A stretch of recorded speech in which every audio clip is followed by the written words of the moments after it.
मोटी जेठानी वाले ससुराल में रसोई। सुबह सुबह दीपिका मॉर्निंग वॉक से घर आ रही होती है, जहां वो रास्ते में कुछ मोटी लड़कियों को छोले भटूरे खाता देखती है। खा खा कर ये लड़कियां भैंस हो गई हैं, खुद ही अपने शरीर का ख्याल नहीं रखती और बोलती हैं कि मैं मोटी हो गई हूँ। उन मोटी लड़कियों को देखकर दीपिका घर को जाती है और तैयार होकर कुछ ही देर में कॉलेज जाती है। सर कहाँ रह गए? अब तक तो उन्हें आ जाना चाहिए था। अच्छी बात है, अभी तक सर नहीं आए। मैं तो कहती हूँ कि वो 10-15 मिनट और लेट हो जाए, तब तक मैं अपने 2 आलू के पराठे खा लूंगी। मोटी भैंस कहेंगी, जब देखो तब खाती रहती है। लेक्चर शुरू होने वाला है और तुझे अभी भी खाने की पड़ी। खा खा कर मोटी हो गई है और फिर कहती है कि लड़के तुझे भाव नहीं देते। तुझ जैसी मोटी लड़की को कौन देखेगा? लड़कों को पतली कमर वाली लड़कियां पसंद होती हैं।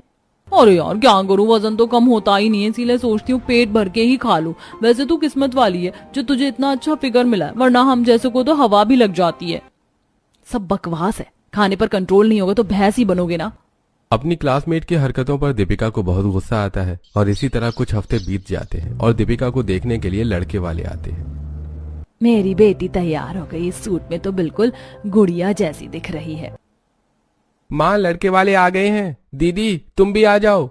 कुछ ही देर में शोभा अपनी बेटी के साथ कमरे से बाहर आती है और दीपिका को देखते ही लड़के वाले उसे पसंद कर लेते हैं। हमारी होने वाली बहू ने अपना फिगर कितना मेंटेन कर रखा है, हमें तो लड़की पसंद है। बहन हमें भी ये रिश्ता मंजूर है। वैसे मैंने सुना था कि आप अपनी पूरी फैमिली के साथ आएंगे, पर आपकी बड़ी बहू नजर नहीं आ रही। वो आंटी भाभी भी हमारे साथ ही आ रही थी, पर अचानक से उनकी तबीयत खराब हो गई, इसलिए वो आ नहीं पाई। इस तरह शांति अपनी बहू के हाथ में शगुन की थाल देती है और रिश्ता पक्का करके चली जाती है। समय गुजरता है और बहुत जल्दी दीपिका की शादी अमर से हो जाती है। और शादी के बाद जब दीपिका अपने ससुराल आती है तो शांति अपनी बहू का गृह प्रवेश करवाती है। उसके बाद जेठानी के हाथ से एक रस्म करवाई जाती है। दुल्हा दुल्हन को हॉल में बिठाया जाता है। चलो जी, अब समय आ गया है जब मैं अपने हाथों से एक रस्म करवाऊंगी। मैंने इस परात में दूध और कुछ फूल डाल दिए हैं। उसके बाद मैं ये अंगूठी इस थाल में डालूंगी और जो इस अंगूठी को सबसे पहले ढूंढेगा उसी का राज चलेगा। अमर शायद ये रस्म तो जेठानी करवाती है। क्या आंटी कौन है? अरे भाभी, तुम्हें आंटी कहाँ से नजर आ रही है? यही तुम्हारी जेठानी है। ये मोटी मेरी जेठानी है। 35 की उम्र में 45 की नजर आ रही है। इसे देखकर ऐसा लग रहा है जैसे कोई भैंस मेरे सामने बैठी हो। अब दीपिका अपनी रस्म पूरी करती है और कुछ देर बाद सब अपने कमरे में जाकर आराम करती है। और अगले दिन दीपिका की पहली रसोई होती है और जब पूरा परिवार एक साथ लिविंग हॉल में बैठा होता है तो दीपिका कहती है, आज मेरी पहली रसोई है। आप सब मुझे बता देते आपको क्या पसंद है तो मैं सबके लिए वही बना देती। बहू मुझे तो जो मिल जाए वही पसंद है। मुझे तो ऑफिस के लिए लेट हो रहा है, इसलिए पराठे, पूरी और पनीर की सब्जी दे देना। भाभी मेरे लिए थोड़ा चाइनीज और चावल बना देना, बिना चावल के मेरा पेट नहीं भरता। देवरानी जी, जो भी सबके लिए बना रही हो वो मेरे लिए भी बना देना और अलग से मेरे लिए 7 रोटी और 2 प्लेट चावल भी बनाना। मुझे अपने खाने में रोटी और चावल दोनों चाहिए होता है। सभी अपनी पसंद बता देते हैं, पर जब दीपिका शीला का खाना सुनती है तो वो मुंह बनाकर रसोई में जाती है और सब्जी काटती है। अब समझ में आ रहा है ये इतनी मोटी भैंस जैसी क्यों है। अकेले पूरे परिवार का खाना जो खाती है, पूरा परिवार एक तरफ और मेरी जेठानी एक तरफ। अकेली दीपिका जब रसोई में खाना बना रही होती है तो शीला का बेटा राजू वहाँ आता है। चाची, आप अकेले इतने सारे लोगों का खाना बनाओगी? मैं आपकी मदद करवा देता हूँ। आप बोलो मैं क्या करूँ? तुम इतने छोटे से होकर मेरी क्या मदद करवाओगे? एक काम करो, तुम कुर्सी लगाकर बैठ जाओ। दीपिका के कहने पर राजू बाहर से एक कुर्सी लेकर रसोई में आता है और बैठकर अपनी चाची के साथ बातें करने लगता है, जिस वजह से दीपिका कब खाना बना लेती है उसे पता भी नहीं चलता। राजू तुम बहुत प्यारे हो, तुम्हारे साथ बातें करते हुए कब मेरा सारा खाना बन गया मुझे तो पता ही नहीं चला। चाची, रोटी चावल मैं लेकर चलता हूँ टेबल पर रखने के लिए। जब माँ काम करती थी तो इसी तरह माँ की मैं भी मदद करता था। राजू छोटे छोटे कामों में दीपिका की मदद करवाता है। कुछ देर में राजू चावल, रोटी और पानी लेकर टेबल पर रख देता है और जब पूरा परिवार खाने के लिए बैठता है तो हर कोई खाने की तारीफ करता है, पर शीला बिना किसी से बात करे चुपचाप दोनों हाथों से खाना खा रही होती है। अरे भाभी, थोड़ा आराम से खाना खाओ, नहीं तो अटक जाएगा। क्या देवर जी, आप जानते हो ना मैं सुबह 8 बजे ही खाना खा लेती हूँ। आज 8:30 हो गए। पता है कितनी भूख लगी थी मुझे। छोड़ो भैया, 10 मिनट भी अगर भाभी को लेट हो जाता है खाने में तो ये बेसब्र हो जाती हैं। वैसे छोटी भाभी, आपने खाना बहुत अच्छा बनाया है। सच में बहू, खाना तो बहुत अच्छा है। लगता है तुम्हें खाना बनाना बहुत पसंद है। पापा जी, मुझे खाना बनाना ही नहीं खिलाना भी बहुत पसंद है।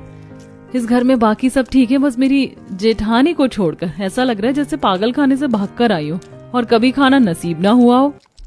दीपिका किसी से कुछ नहीं बोलती और सभी को खाना खिलाकर राजू के साथ टीवी देखने लगती है।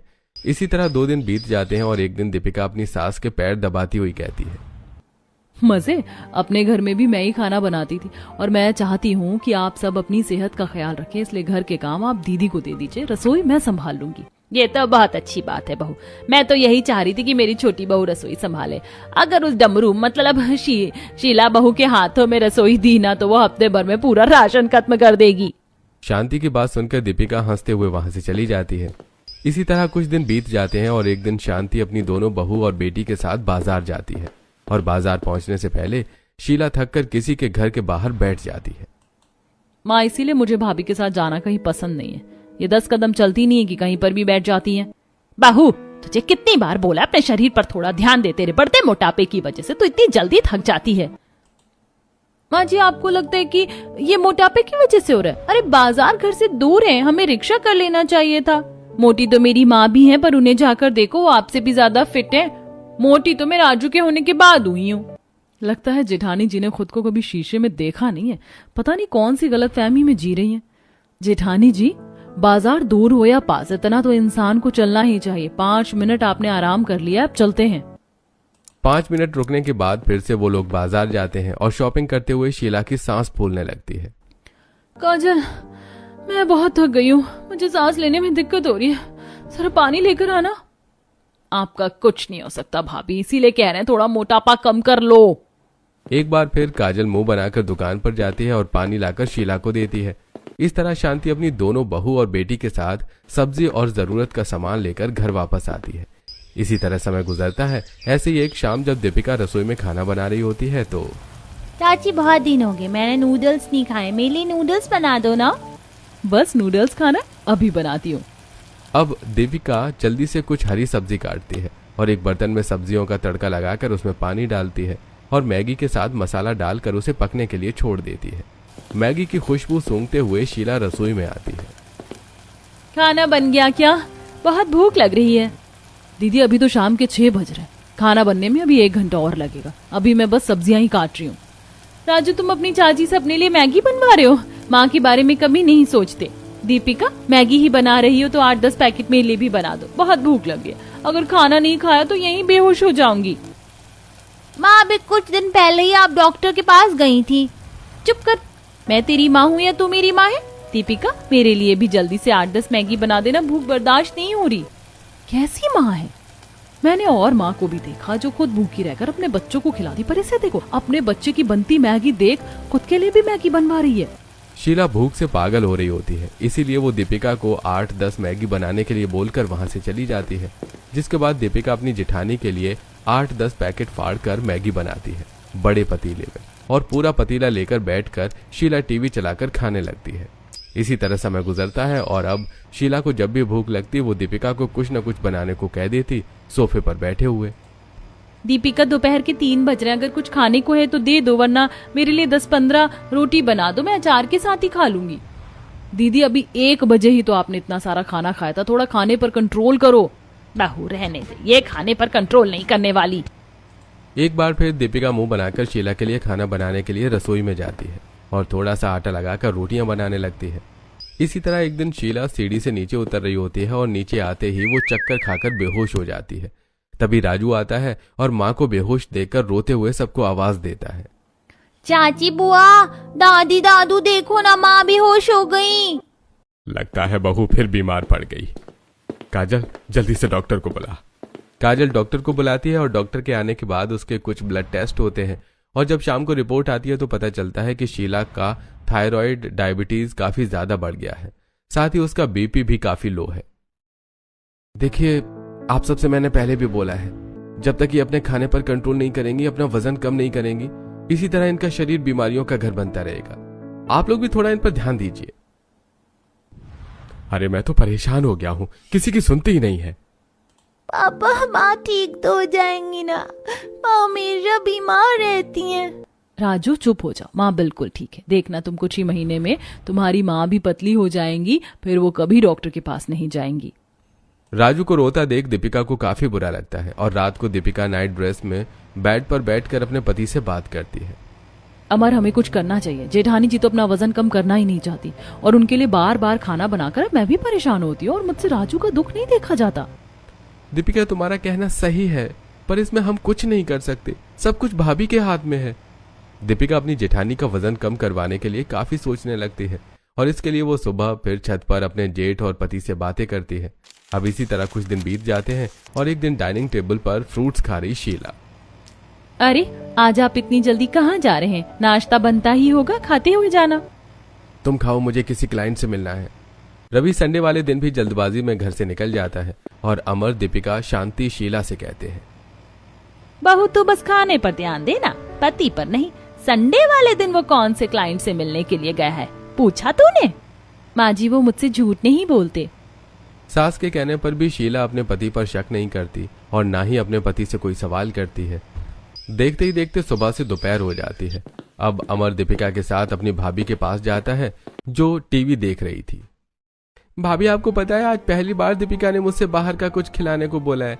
आपको बाहर का खाना पसंद है ना? चलिए आज लंच बाहर करते हैं।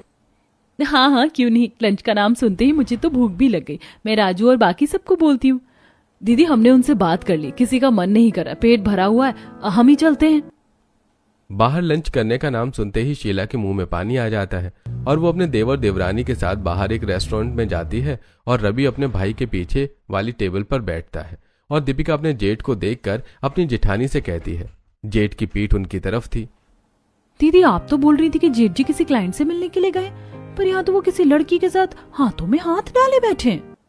तुम कितनी पतली और फिट हो, मेरा मन है तुम्हारे लिए एक प्यारी सी ड्रेस लेने का। सच में, अगर तुम्हारा मुझे कुछ देने का इतना ही मन है तो क्यों नहीं। वो उनकी क्लाइंट ही होगी, उन्होंने मुझे बताया अक्सर अपने क्लाइंट को खुश करने के लिए वो उन्हें लंच या डिनर पर कुछ गिफ्ट देते हैं। भाभी, आप बहुत बोली हैं। अमर, तुम बताओ, क्या तुमने किसी क्लाइंट को खुश करने के लिए इतना सब कुछ किया है? दीदी, आप मानो या ना मानो, लड़कों को पतली कमर वाली लड़कियां ही पसंद आती हैं, ना कि मोटी। अमर, तुम चुप क्यों हो? बताओ दीदी को लड़कों की पसंद। अरे दीपिका, ये बात आपको पता है कि लड़कों को पतली कमर वाली लड़की पसंद है? तुम्हें भी तो मैंने तुम्हारी पतली कमर देखकर ही पसंद किया था। तो फिर ठीक है, हम कल 11 बजे मिलेंगे और शॉपिंग करने के लिए चलेंगे। भाभी, भैया तो शॉपिंग करवाने की बात कर रहे हैं। एक तरफ अमर और दीपिका रवि की हकीकत अपनी जेठानी को बता रहे होते हैं तो वहीं शीला अब भी आंख बंद करके अपने पति पर विश्वास करती है।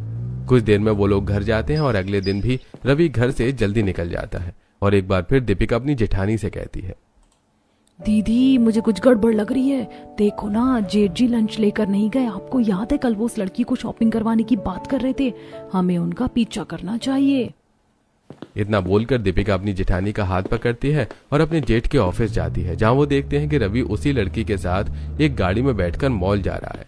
अब दीपिका शीला के साथ रवि का पीछा करती है और वो दोनों भी मॉल जाती हैं और आंखों पर चश्मा लगाकर कपड़े से मुंह ढकते हुए रवि और लड़की पर नजर रखते हैं। ये वन पीस मॉडर्न ड्रेस तुम पर बहुत अच्छी लगेगी। तुम्हारी पसंद सच में कितनी अच्छी है। देख रही हो दीदी, आज तक जेठ जी ने कभी आपको कोई ड्रेस नहीं दी, पर इस लड़की को मॉडर्न ड्रेस दे रहे हैं। अपने आंखों से इतना सब कुछ देखने के बाद भी शीला को विश्वास नहीं होता कि उसका पति उसे धोखा दे रहा है। अब वो लोग घर जाते हैं और शीला रवि के घर आने का इंतजार करती है। रवि रात के 11 बजे घर आता है और सोने के लिए जब कपड़े बदलता है तो शीला अपने पति के शर्ट पर लिपस्टिक के निशान देखती है। लिपस्टिक के निशान? ये निशान कहाँ से लगा? मुझे क्या पता, तुम्हारी लिपस्टिक का निशान होगा। इतना बोलकर रवि सो जाता है। अब शीला उसे शर्ट को अपने अलमारी में रख लेती है और सारी रात सो नहीं पाती। अगले दिन सही से खाना नहीं खाती और बार बार जो उसने देखा होता है उसी के बारे में सोच रही होती है। देखते ही देखते रात के 12 बज जाते हैं और शीला रवि का इंतजार कर रही होती है।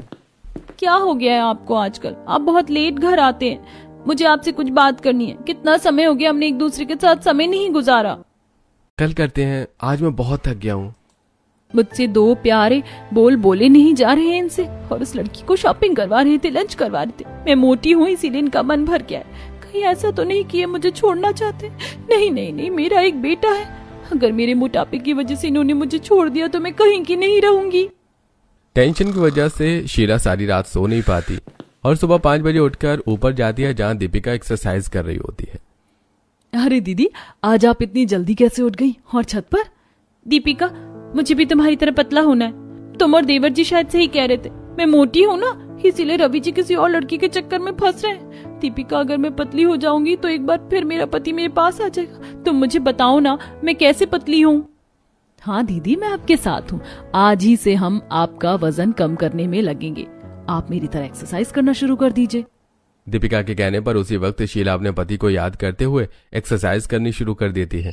देखते ही देखते पूरा दिन बीत जाता है। अब शीला जब भी अपने बेटे को देखती उसकी आंखें भर जाती। इसी तरह 2 दिन बीत जाते हैं और अब शीला दीपक के साथ बाहर रनिंग पर भी जाने लगती है।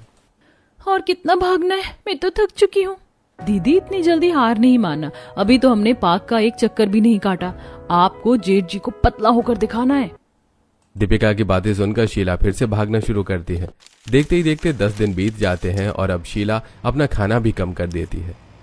क्या हो गया शीला बहू, आज तुझे खाना नहीं खाना क्या? और एक घास फूस लेकर क्यों बैठी है? माँ जी, ये घास फूस नहीं है, मेरी डाइट है। अब यही खाकर पेट भरना है मुझे। शीला खाने में सलाद और पूरे दिन सिर्फ 2 रोटी खाती है। साथ ही वो काफी एक्सरसाइज भी करती है। देखते ही देखते 5 महीने बीत जाते हैं और उसका वजन कम हो जाता है, जिसके बाद वो अपने कुछ टेस्ट करवाती है और अपना 55 किलो वजन देखकर काफी खुश होती है। लिविंग हॉल में बैठे सभी से कहती है, माँ काजल, देवर जी देखो, 80 से मेरा वजन 55 हो गया। अब कोई भी मेरी माँ का मजाक नहीं बनाएगा। भाभी, कल तो आपकी सालगिरह है, क्या प्लान किया फिर आपने? प्लान क्या करना है, उनके साथ बाहर गए, बहुत दिन हो गए। शायद मैं मोटी हो गई थी, इसीलिए वो मुझे कहीं लेकर नहीं जा रहे थे, पर अब तो मैं पतली हो चुकी हूँ। पतले होने के बाद शीला काफी खुश होती है। अगले दिन उसकी शादी की सालगिरह होती है और वो अपने पति से कहती है, कितना समय हो गया है, राजू के होने के बाद हम कहीं बाहर नहीं गए। आज हमारी शादी की सालगिरह है, कहीं बाहर ले चलो ना। शीला, मेरे पास बिल्कुल भी समय नहीं है, फिर कभी चलते हैं। अब आपके पास मेरे लिए समय होता ही कहाँ है? सारा समय तो आप उस पतली कमर वाली लड़की को दे रहे, सब जानती हूँ मैं। आप जब उस दिन उसको शॉपिंग करवा रहे थे तो मैंने अपनी आंखों से देखा। आपकी मैंने फोटो भी ली थी उस लड़की के साथ और आपकी शर्ट पर मुझे लिपस्टिक के निशान भी मिले। मैं मोटी थी, इसीलिए आप मुझे छोड़ने की सोच रहे हैं, पर अब जब मैं पतली हो गई हूँ फिर भी आपको मेरी कदर नहीं और ना ही अपने बेटे से प्यार है। इतने दिनों में आज पहली बार शीला अपनी सारी शिकायत अपने पति से करते हुए रोने लगती है, जो देख रवि जोर जोर से हंसने लगता है और पूरा परिवार कमरे में आता है। दीदी, जितनी मोटी आप नहीं है, उससे ज्यादा मोटे आपके आंसू हैं। दीपिका, इतना सब कुछ होने के बाद भी यहाँ मेरा घर टूट रहा है और आप सबको हंसी आ रही है। हंसी तो आएगी ही ना बहू, क्योंकि तू अपनी देवरानी के चाल में जो आ गई। ये सब तेरी देवरानी की चाल थी, ताकि तू अपना वजन कम कर सके। अरे तेरे पति का किसी भी लड़की के साथ कोई अफेयर नहीं चल रहा, वो तेरी दूर की नंद है जिस लड़की को तूने देखा था। अब पूरा परिवार शीला को सच्चाई बताता है, जिसे जानने के बाद शीला काफी हैरान होती है और रवि शीला को उसकी मेडिकल रिपोर्ट दिखाता है। ये तुम्हारी मेडिकल रिपोर्ट है जो तुमने टेस्ट करवाए हैं। देखो, तुमने वजन के साथ अपनी बीमारियों को भी कितना कम कर लिया है। और तुम चाहती हो ना कि हम कहीं बाहर चलें, पर इसके लिए तुम्हें एक ड्रेस पहननी होगी। अब रवि शीला को वही ड्रेस देता है जो उस दिन उसने मॉल में उस लड़की के साथ खरीदी थी, जिसे पहनकर शीला अपने पति के साथ बाहर घूमने के लिए जाती है और इस तरह दीपिका अपनी मोटी जेठानी को पतली करने में कामयाब होती है।